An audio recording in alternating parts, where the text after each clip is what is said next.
It's one of our newer ventilators. It weighs 5.3 pounds. It has 2 batteries. It has a detachable battery that's on this side. Okay, in order to reach that battery, you gotta lift up the handle here, press these 2. This comes off, and here's your battery. Now, what's good about this is that if you have a backup ventilator and you're gonna go on a long trip, take the backup battery out of the backup ventilator and take it with you, because this is 6.5 hours. Okay, it has an internal battery that's 2.5 hours to give you 9 hours of battery life. All right, so here's your detachable battery. This is what's called the humidifier bypass. I have gotten like 5 or 6 calls from nurses that they have an alarm that says humidifier and they don't know how to fix it. Well, simply all it is that this has become loose. You just remove the door, push this back in, and that'll take care of your humidifier alarm. All right? That goes back in there. On this side of the ventilator, you have your filters. You have 2 filters back here. You have your disposable, the white one, and then you have your reusable, the black one. The white filter you want to replace on a monthly basis, okay? Whenever I set up one of these patients, in the bag comes 6 filters.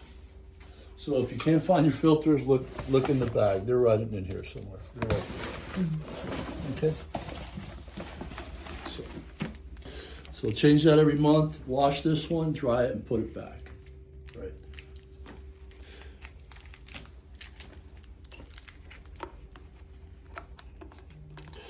And I don't really like this design because you got to really guide it in there. It's a pain. The white filter always goes in first, by the way.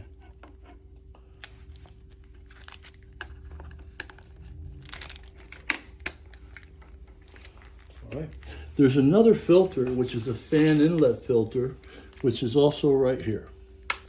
This is a non-disposable filter. You have to wash this. So when you wash the other filter, wash this one as well, okay?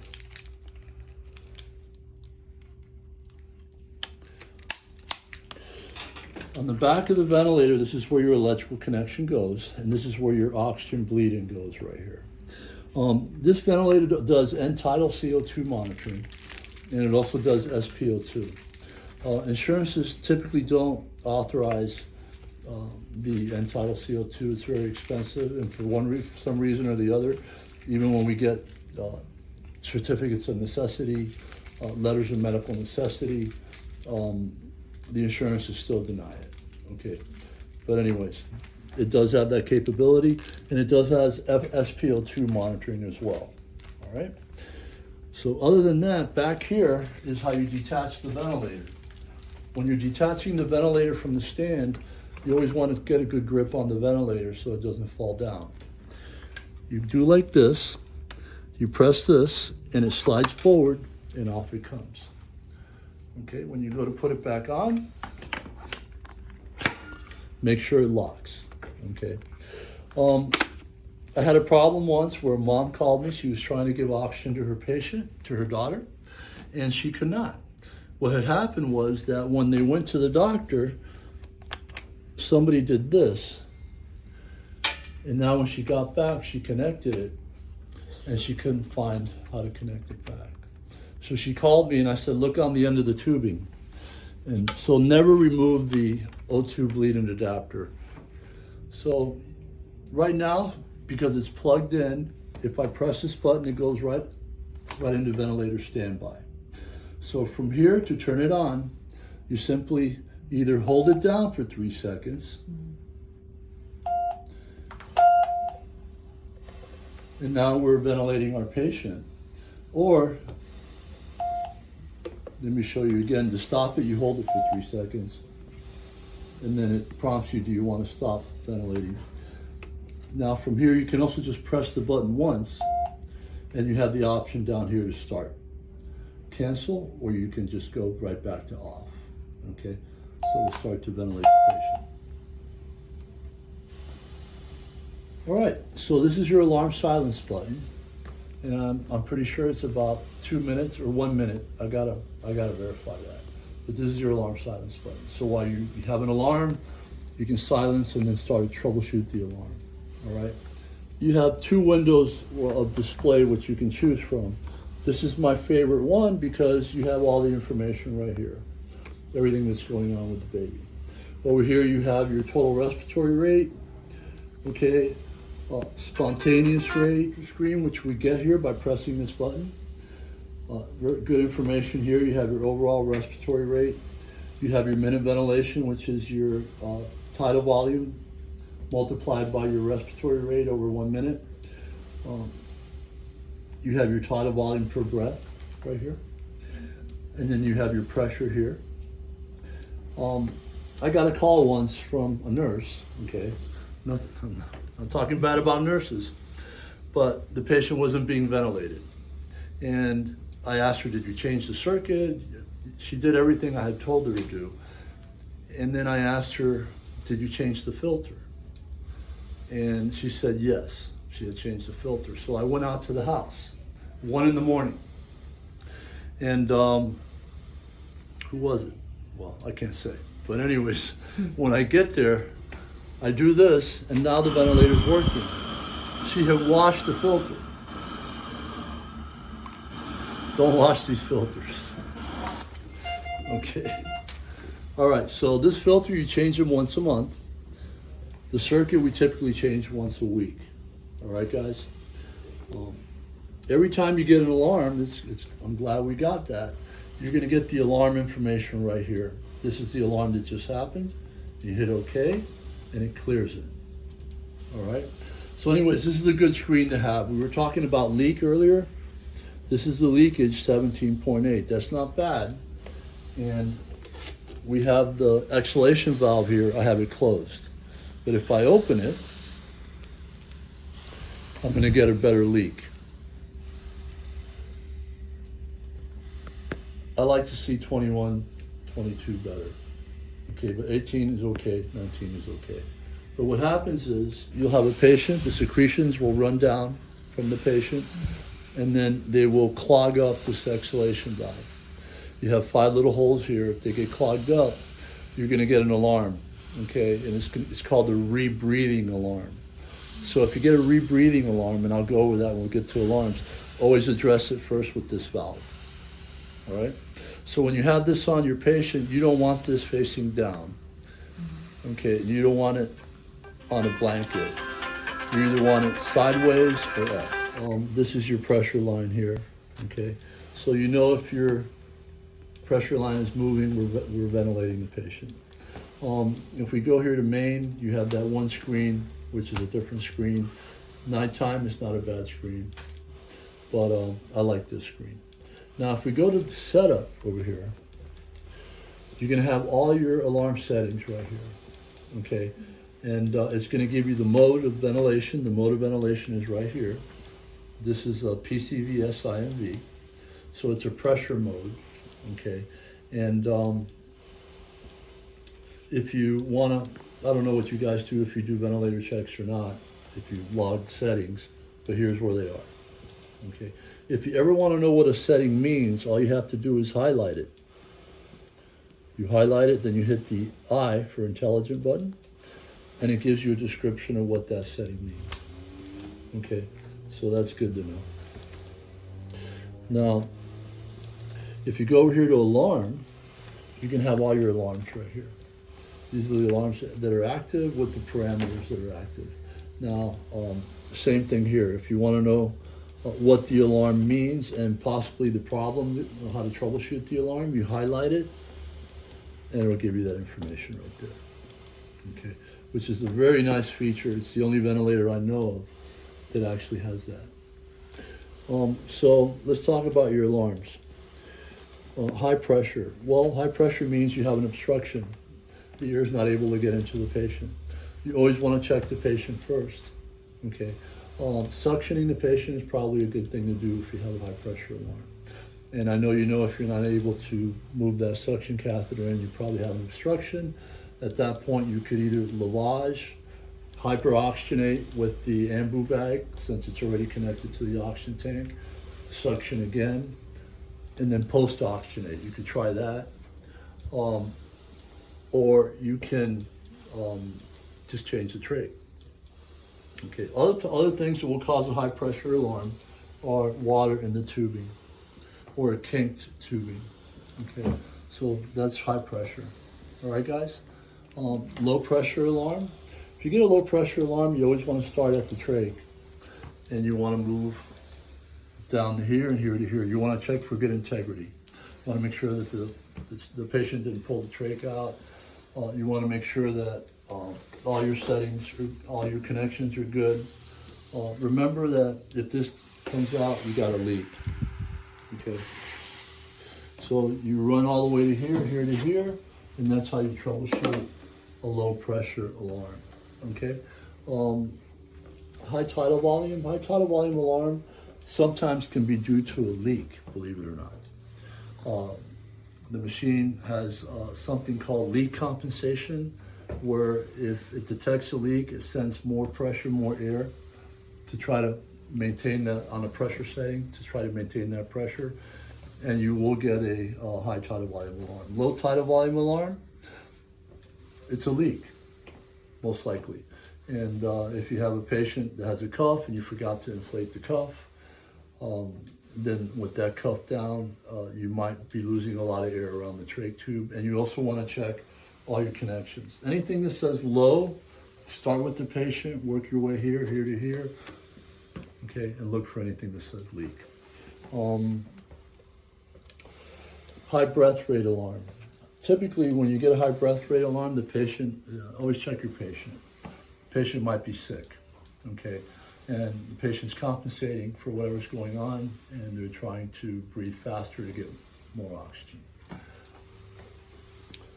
Low breath rate alarm. I typically set these right below the prescribed setting for respiratory rate on the alarm.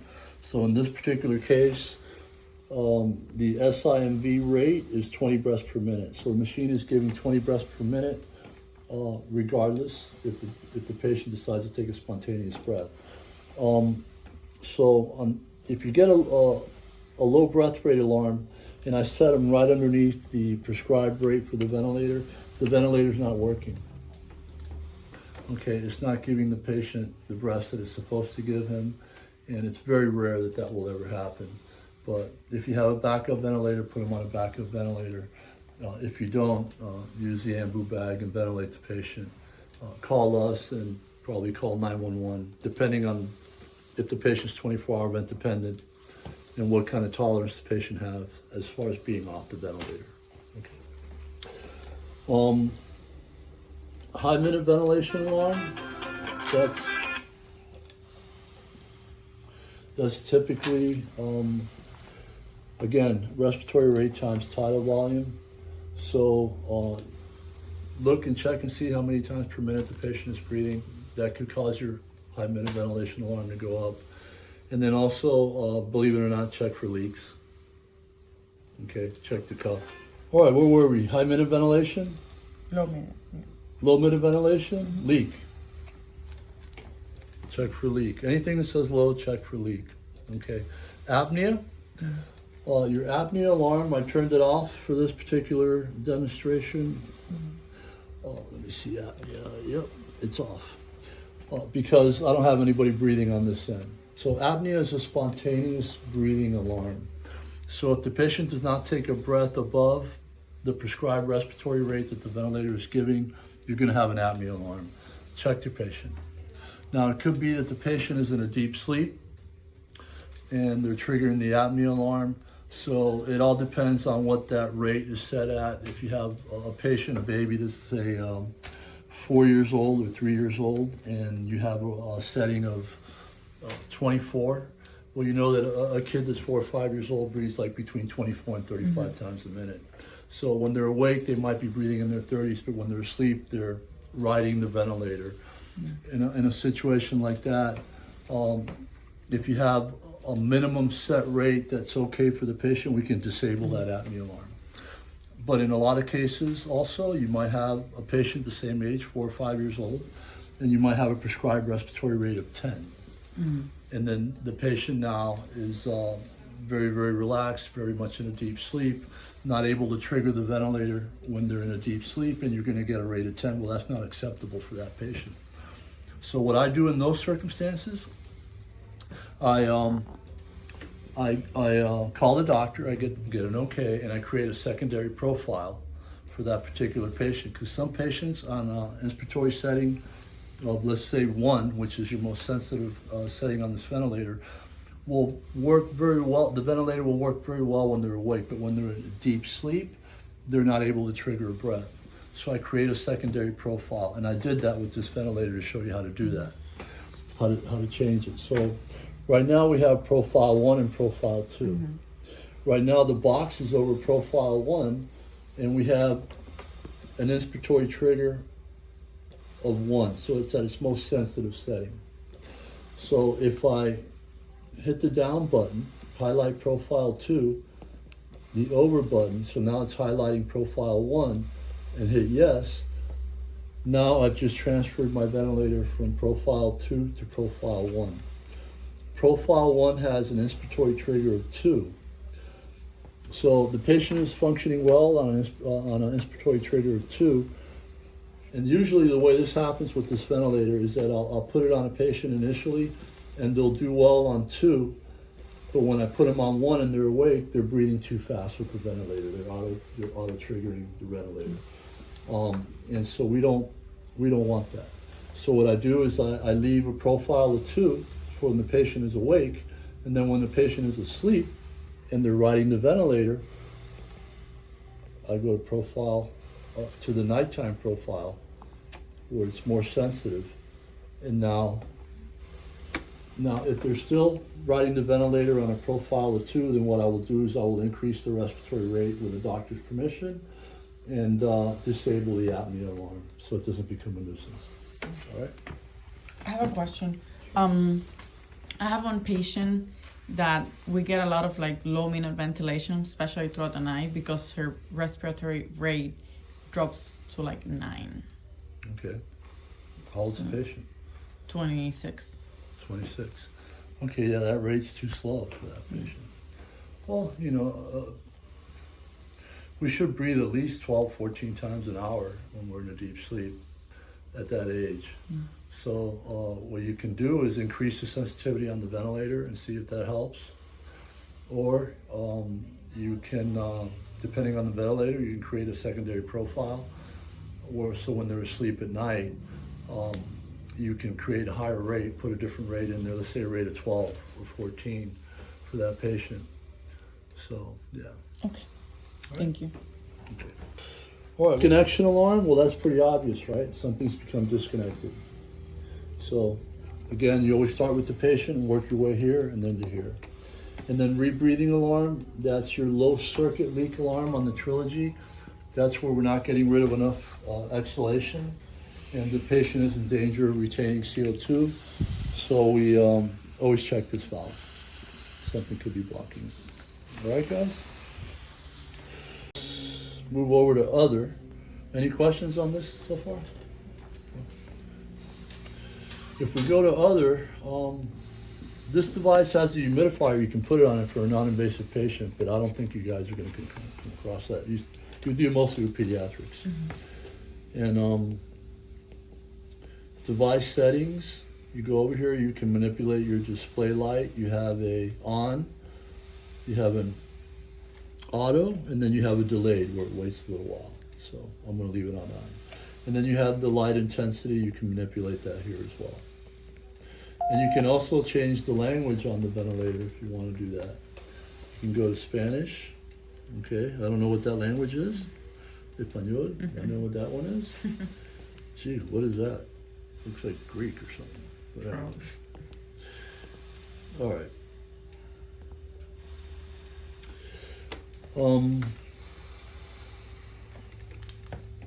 Calls for the humidifier. If you get an alarm on the humidifier, there's not a whole lot you can do. First thing you want to do is check the water. Make sure you got enough water in it. Second thing you're going to want to do is, if it continues to alarm, is you want to turn it off. This is your on and off button right here. So you turn it off. And then you're going to check all your connections.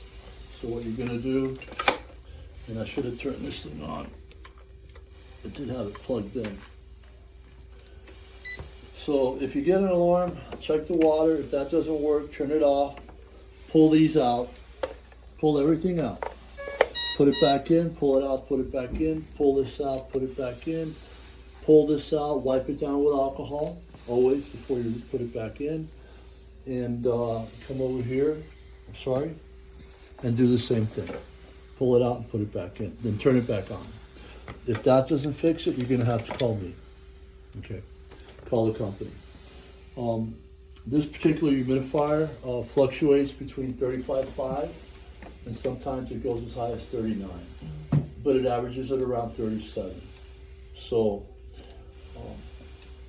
if the temperatures are too high, you will get an alarm, or too low, you will get an alarm. All right? Other than that, that's basically it. Be careful with this particular button up here. I've gotten calls before where somebody accidentally did this. They went like this, and now they went from invasive to non-invasive. Okay, so invasive is around 30, invasive is 35.5 to 39, average is 37. Non-invasive is around 31 degrees. So just something to be aware of. Okay. Right here. One is at 100%. The one on the left is the internal battery. The one on the right is your detachable battery, 99%. So it's going to go from colors to percentages. Now, green is obviously an acceptable charge. Yellow is your right around the middle, you're starting to go down, and red is you need to charge. This one has a little arrow right next to that battery symbol, and so that means that's the detachable battery. 6.5 hours, 2.5 hours. The alarm, the ventilator will alarm if you lose power. Okay, and that can be very serious in some cases, especially with this ventilator. But it will not stop to alarm until you clear it. You know, so if you have a power failure, it lets you know. So now we're using the detachable battery. So it'll run through that whole power source for 6.5 hours.